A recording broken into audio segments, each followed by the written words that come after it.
What up, y'all? It's your boy, Mr. Downtown Melo, and you're listening to the Entertainment Report on iHeartRadio, live from Dubai for Friday, December 14th, 2018, delivering some major stories and trends going on in the world of entertainment and beyond. You can follow the show on Facebook, Twitter, or Instagram, facebook.com/The Entertainment Report with Ray Melo, that's RAYMELO, on Twitter at The Enter Report, or on Instagram at The Entertainment Report. You can listen to the show anytime you want on iHeartRadio. Just go to iHeart.com or your iHeart phone app, search for The Entertainment Report, and it'll take you to the page.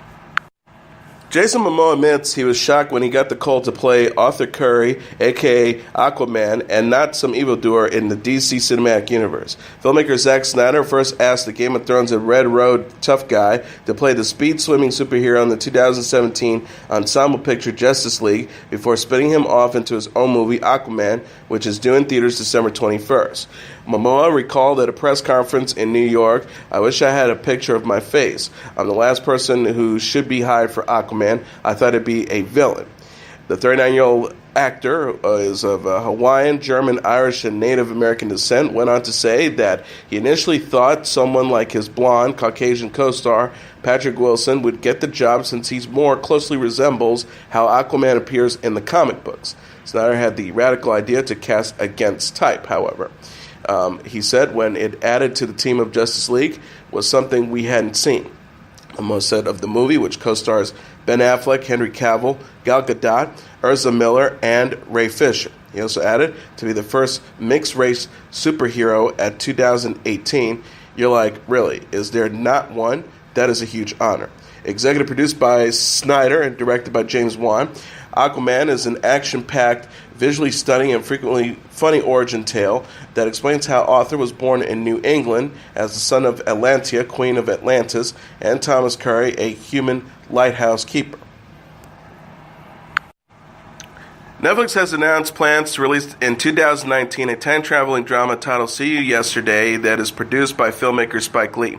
Lee is producing the project through his 40 Acres and Emil Filmworks banner. Newcomer Stephan Bristol, a protege of Lee's, is directing and co-writing the script with Federica Bailey. See You Yesterday follows two African-American science prodigies played by Eden Duncan Smith and Dante Churlo, who build a time machine in order to stop a family member from being wrongfully killed by a police officer. The film is based on Bristol and Bailey's 2017 short film of the same name that is available for streaming on Cinemax's Max Go. Netflix posted on Twitter Wednesday an image from the film featuring Duncan Smith and Churlo. The streaming service says Spike Lee and Stephan Bristol have teamed up for See You Yesterday, a gender-blending drama that inventively utilizes time traveling to examine the urgent issues of police brutality. Eden Duncan Smith and Dante Churlo play scientific geniuses in the 2019 release. The official Instagram account for the upcoming film adaptation of Little Women posted a photo of stars including Emma Watson posing with director Greta Gerwig.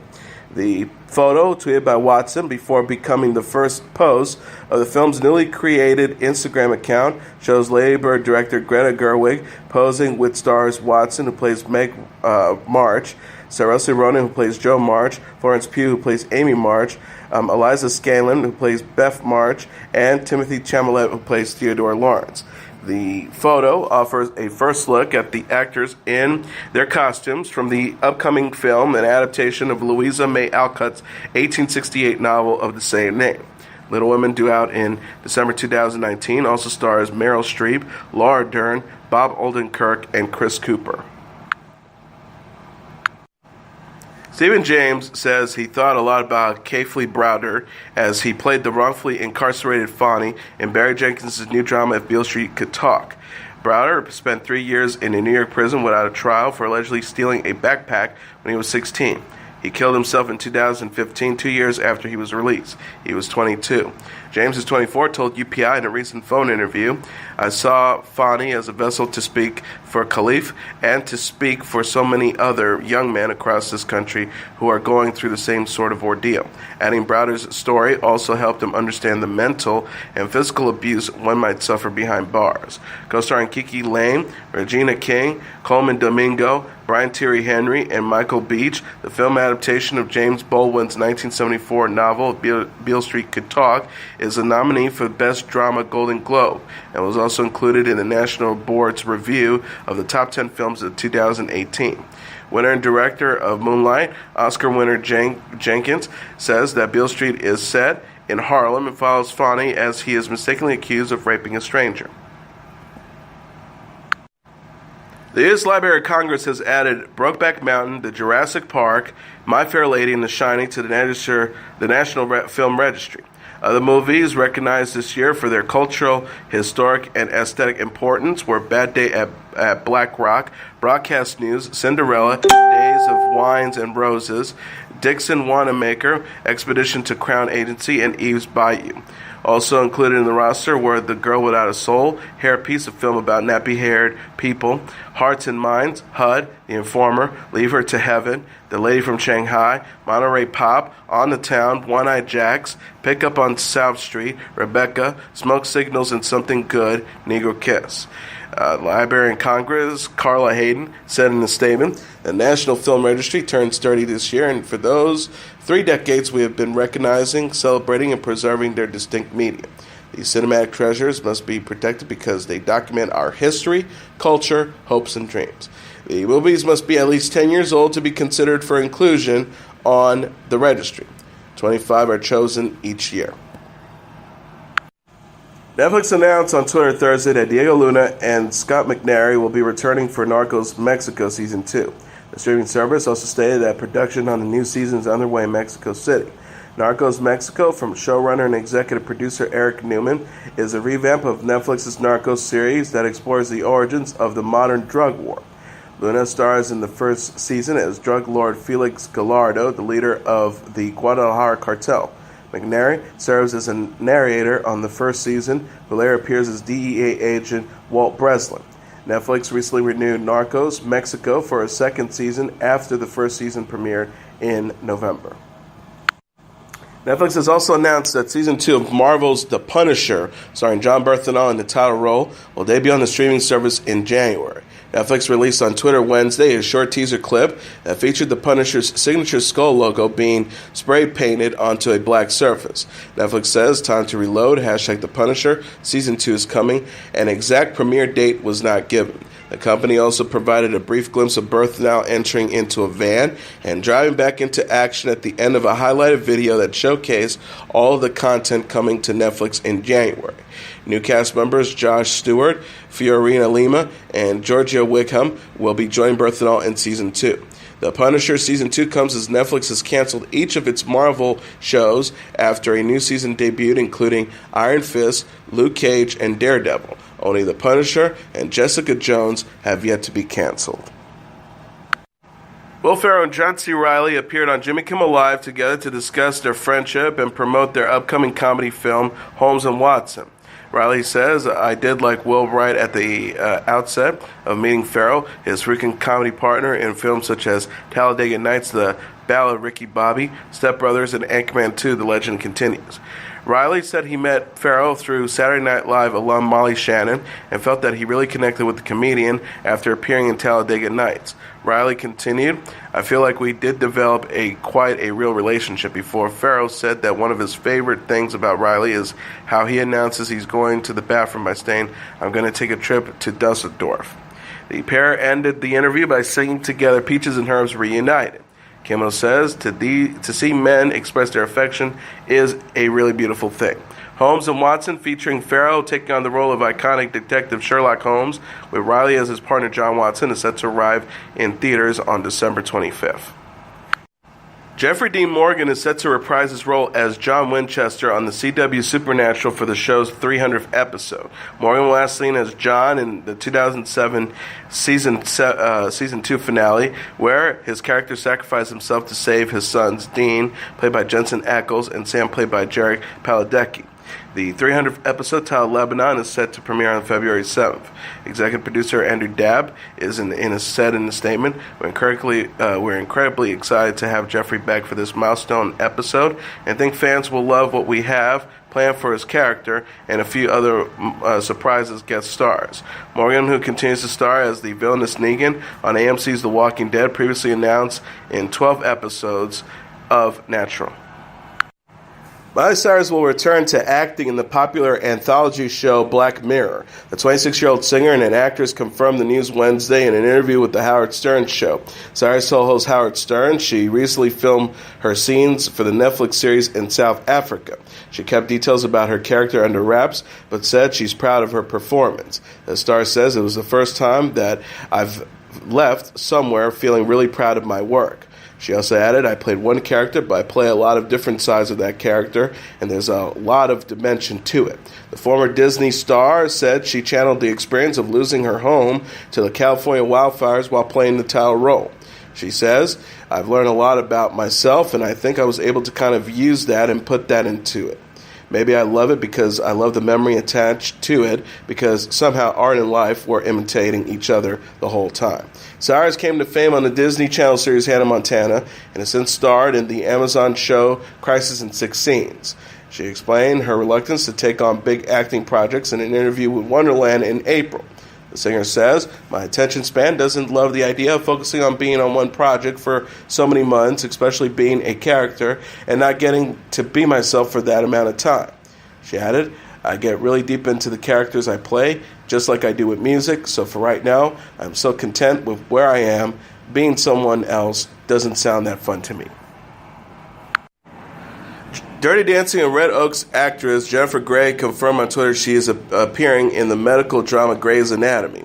Grey tweeted Thursday, thrilled to be playing with this legendary tribe, looking forward to some Grey-on-Grey action.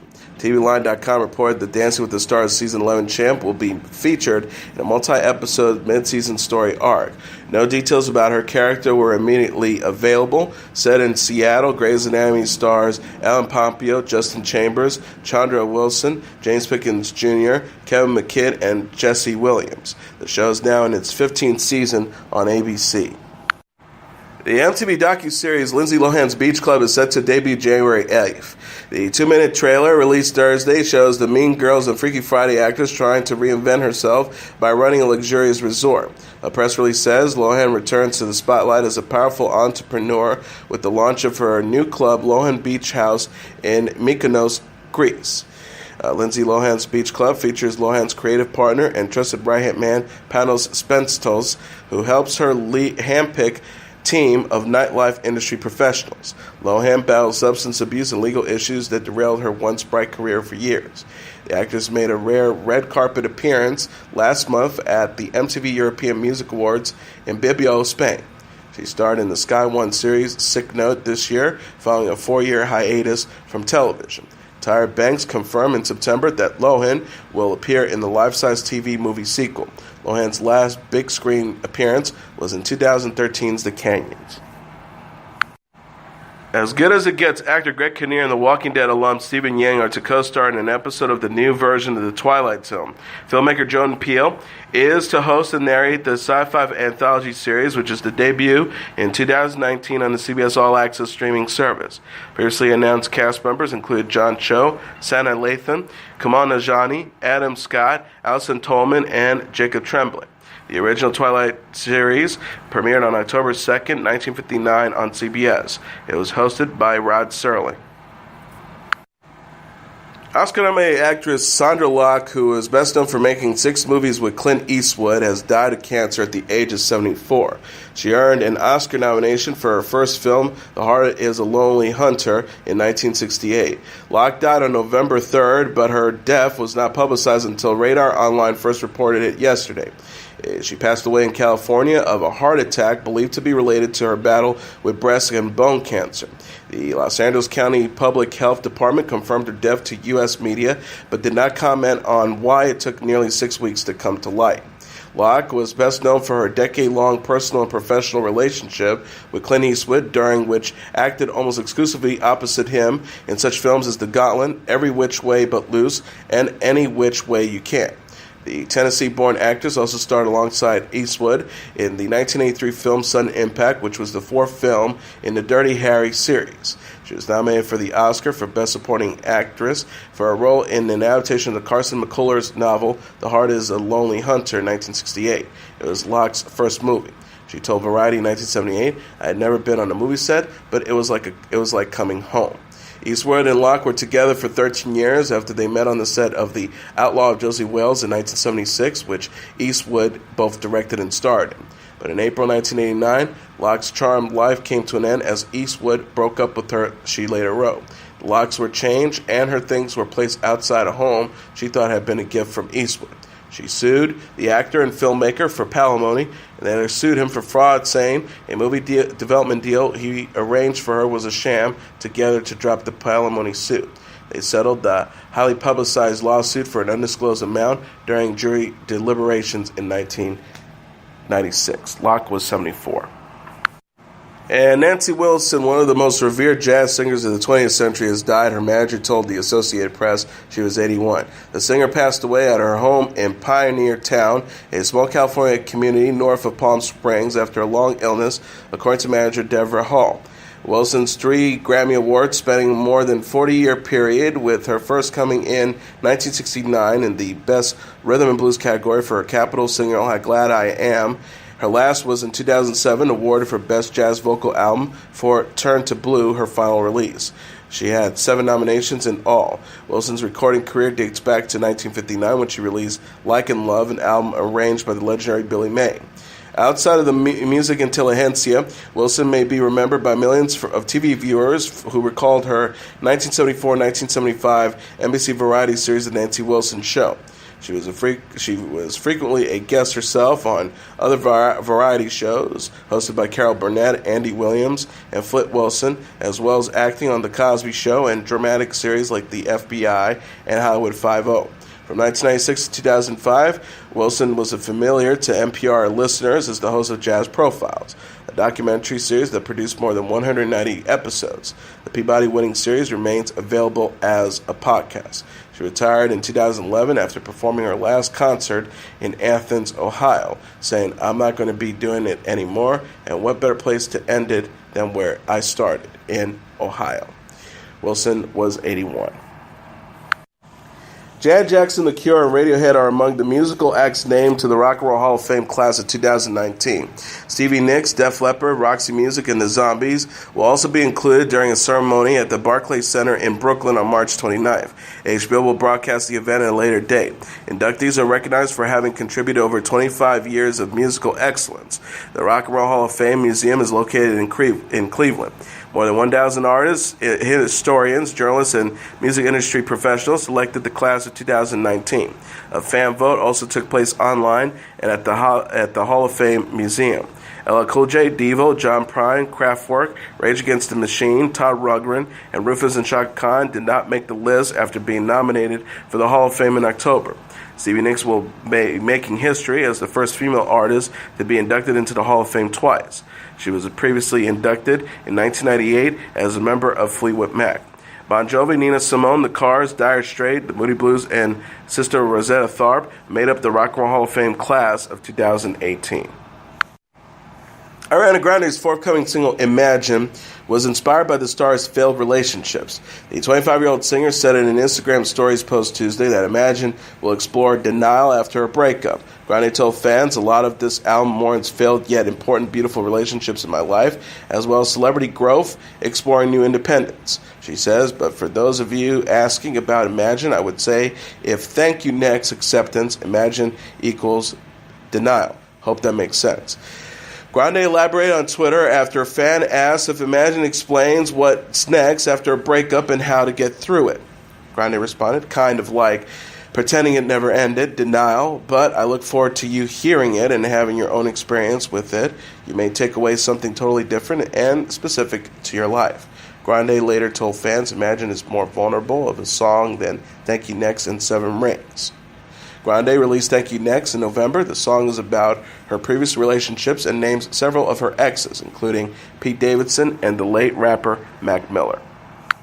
A federal judge in California ordered a final judgment of nearly $5 million to the family of Marvin Gaye for robbing Thicke and Pharrell Williams' copyright infringement in their song Blurred Lines. District Judge John A. Kronstadt says the two artists must jointly pay Gaye's family damages of $2.9 million. Separately, Thicke must pay $1.7 million and More Water from Nazareth Publishing.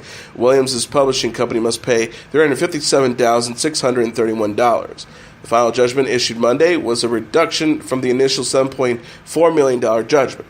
The song Blurred Lines was released in 2013, hit number 1, and earned the artist some $16.6 million in revenue. Gaye's family later sued that year, saying it infringed upon his 1977 hit, Got to Give It Up. Gaye died in 1984. In March, the Ninth Circuit Court of Appeals upheld a lower jury's decision that there was in fact infringement. Thicke and Williams' lawyers argued that the lawsuit went too far in protecting the generic elements of a song's style shared between the two tracks. And now let's take a look at what happened on this date in entertainment history. On this date in 2005, King Kong Remake's debut. On this date in 2005, King Kong, a remake of the classic 1933 film of the same name about a fictional giant ape who climbs New York City's Empire State Building, opens in theaters. The original King Kong starred Fay Wray as the great ape's love interest, as well as Robert Armstrong and Bruce Cabot, turned the larger-than-life gorilla into one of Hollywood's most endearing icons. The 1933 film, which contained the now-famous line, "It was beauty killed the beast," earned particular notice for its pioneering special effects. The film spawned a series of sequels, including Son of King Kong, 1933, King Kong vs. Godzilla, 1962, King Kong Escapes, 1967, and King Kong Lives, 1987. Born on September 15, 1907 in Cardston, Alberta, Canada, the actress Fay Wray appeared in some 90 movies during her career, but was best known for her role as Ann Darrow, the out-of-work actress who travels to Skull Island, where King Kong falls in love with her. When the giant ape is later captured and taken to New York City, he snatches Ray and climbs up the Empire State Building. Ray was reportedly asked to make a cameo in 2005's King Kong. Before that could happen, however, she died at the age of 96 on August 8, 2004. In 1976, the producer Dino De Laurentiis released an updated Oscar-nominated version of King Kong featuring Jessica Lange, Jeff Bridges, and Charles Grodin. Lange, born on April 20, 1949 in Cleotote, Minnesota, made her big screen debut as Dawn, an updated version of Ann Darrow, and was panned for her performance by some critics. Lange went on to appear in such well-received films as 1979's All That Jazz and 1981's The Postman's Always Ring Twice with Jack Nicholson. She earned a Best Actress Oscar nomination for 1982's Frances.